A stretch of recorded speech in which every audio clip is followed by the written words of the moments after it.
ഇന്ത്യയിൽ ഇപ്പോൾ ജോലി ഇല്ലല്ലോ, പിന്നെ എന്തിനാണ് നഴ്സിംഗ് രജിസ്ട്രേഷൻ റിന്യൂ ചെയ്യുന്നത് എന്ന് ചിന്തിക്കുന്നവരാണ് പല നഴ്സുമാർ, അല്ലേ?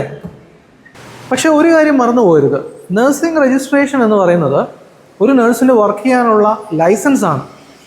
ഈ രജിസ്ട്രേഷൻ വാലിഡ് അല്ലെങ്കിൽ നിങ്ങൾക്ക് NOC, ഫോറിൻ വെരിഫിക്കേഷൻ തുടങ്ങിയ പ്രോസസ്സുകൾ കൗൺസിലിൽ നിന്ന് ചെയ്യാൻ സാധിക്കില്ല. നമുക്ക് വേണ്ട സമയത്ത് റിന്യൂ ചെയ്യാൻ നോക്കിയാൽ ചിലപ്പോൾ അത് പോസിബിൾ ആവണമെന്നില്ല. ഉദാഹരണത്തിന് തമിഴ്നാട് നഴ്സിംഗ് കൗൺസിലിൻ്റെ registration renewal, CNE continuous nursing education എന്നൊരു ചെറിയ എക്സാം പാസ്സാവണം. അതുപോലെ തന്നെ ഇന്ത്യയിൽ നിന്നുള്ള ഒരു BLS സർട്ടിഫിക്കറ്റും ഉണ്ടെങ്കിൽ മാത്രമേ ഇപ്പോൾ തമിഴ്നാട് നഴ്സിംഗ് കൗൺസിലിൻ്റെ റിന്യൂവൽ ചെയ്യാൻ പറ്റത്തുള്ളൂ. NUID ഉണ്ടെങ്കിൽ മാത്രമേ തെലങ്കാനയിൽ നിന്ന് നമുക്ക് റിന്യൂവൽ പറ്റുകയുള്ളൂ. പലരും NUIDക്ക് അപ്ലൈ ചെയ്യുമ്പോഴാണ് ആധാർ കാർഡ് മൊബൈൽ നമ്പറുമായിട്ട് ലിങ്ക്ഡ് അല്ല എന്ന് തന്നെ മനസ്സിലാക്കുന്നത്. ഇനി കർണാടകയുടെ കേസ് എടുത്ത് നോക്കാം. ബയോമെട്രിക് സർട്ടിഫിക്കറ്റ് അല്ല നിങ്ങളുടെ കയ്യിൽ ഉള്ളതെങ്കിൽ റിന്യൂവലിനായി നിങ്ങൾ ഡയറക്റ്റ്ലി കൗൺസിലിൽ അപ്രോച്ച് ചെയ്യണം.